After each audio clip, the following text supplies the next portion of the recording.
Hi, I'm Ariful Islam. I'm a BRU21 PhD candidate in NTNU.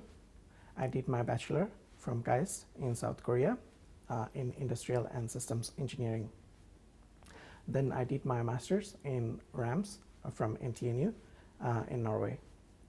And I did my specialization in predictive maintenance.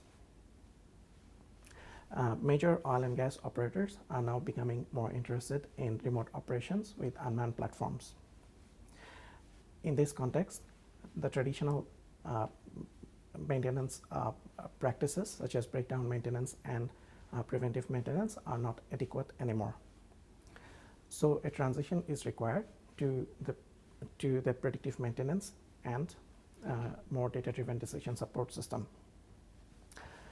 In my project, I'm working with field data to develop predictive maintenance models for critical assets and also trying to develop a framework for decision support system. In this regard, my project is being supported by AKPP, which is my industrial partner.